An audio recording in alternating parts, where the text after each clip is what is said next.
What are the pros and cons of living on a man-made retention pond? Well, I'm going to show you. I'm JoshRogers, and I focus and specialize on new construction. And a lot of times, new construction is wonderful and it's very exciting. But let me just caution you, when you're in a model home and you see these beautiful models, it's easy to get caught up in the emotion, in the excitement of building a brand spanking new home. And then you look at the site map and you begin to picture which lot you're going to build your home on. And you see some that back up to trees, and then you see this artist rendering with water, and you're like, oh honey, wouldn't it be nice to live on water? That's been my dream and be so beautiful. Only to find out after your home is built that it's a retention pond with pros and cons. And so let's take a look at this retention pond, and I'll be able to point out some of these pros and cons. At the end of the day, there's no right or wrong answer. It's just a matter of perspective and expectations. If you have the right expectations going into a decision like this, and we eliminate the surprises, then that's fine. It's only whenever you have the expectations of one thing and the results are different and the expectations are wrong. So this is the house, for example. I'll come up here to the lanai.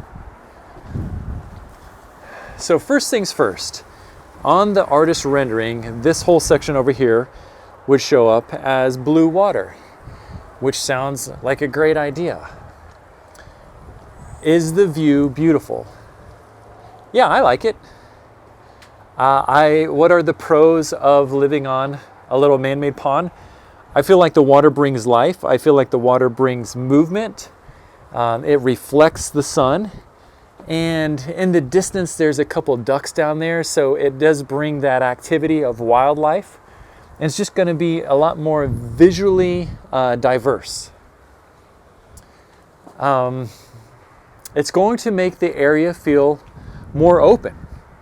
If this were all trees here, not only do the trees close in on you proximity-wise, but the fact that the trees are going to be about 70 to 80 feet high, maybe 60 to 80 feet tall, that's also going to cast shadows and not bring as much light in your backyard and make it feel smaller.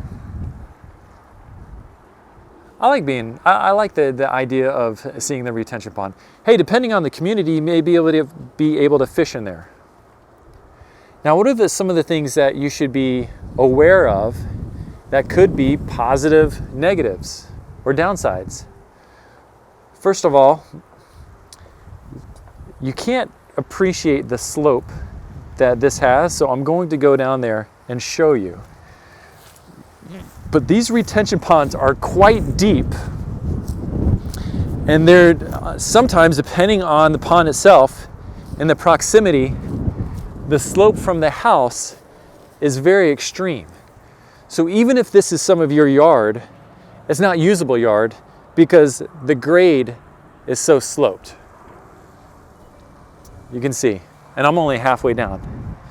The other part of being on a retention pond, especially in new construction, is naturally there's going to be garbage and trash. If this is going to drive you crazy, don't buy on a retention pond. Because even with garbage day or trash pickup day, there'll be some trash that blows around. It's going to end up in the water, which will probably wash up on the bank along your house. The other aspect of many retention ponds is the grass that is along the bank is going to be bahia. Bahia is not nearly as thick and as luscious as St. Augustine grass, and you can tell the difference. This is St. Augustine, which is dormant right now because we're in February. This is bahia. Bahia is definitely more native to Florida. It's drought tolerant, and it's not irrigated.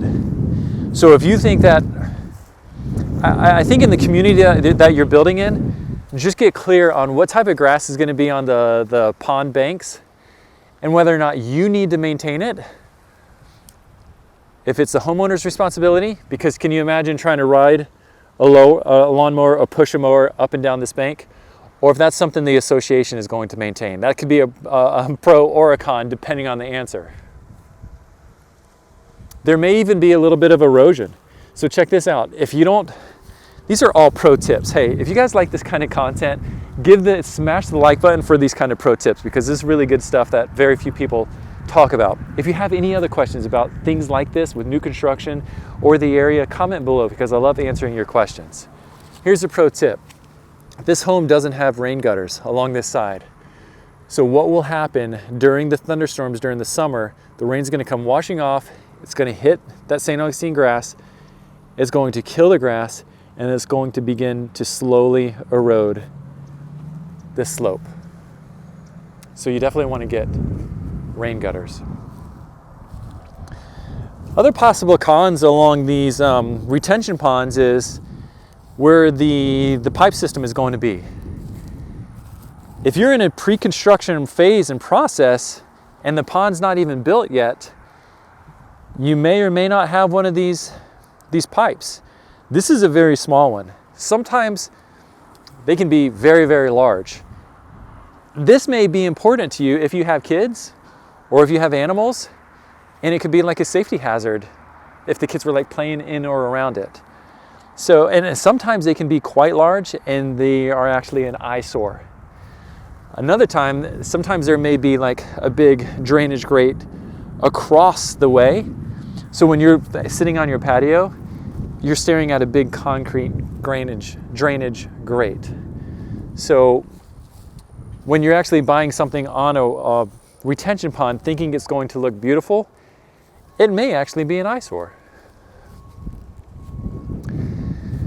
So with that being said, oh, and then finally, if this is actually your home and the retention pond is over adjacent to you, you always want to be sensitive that if someone else, it wouldn't happen in this instance, but if this was a level lot and somebody built a home here, they could actually put up trees and landscaping hedges and actually block your view of that water. So if a water view is very important to you, make sure that the property line of your house and your lot butt up right against the retention pond so no one can block that view from you. Let's see. Oh, and then, oh my gosh, I can't believe that I was about to leave this off. Finally, one of the biggest cons of being on a retention pond is depending on how much it rains or doesn't rain is going to determine the level of this retention pond. So there's no guarantee that this thing is going to stay full of water. It could go up and it could go down. And believe me, when it goes down, it looks ugly and it could get a little stinky. So there's no guarantees with that either. Largely speaking, people like being on a retention pond. It is beautiful. I would say try to get one that is as large as possible rather than having houses or a road right on the other side of that. Try to get something where the line of sight of the water is longer. Okay, cool. I hope that helps with you guys. I'll see you on the other videos. And if you have any questions, just hit me up below. My contact is below. And I'll see you on the next video. Thanks.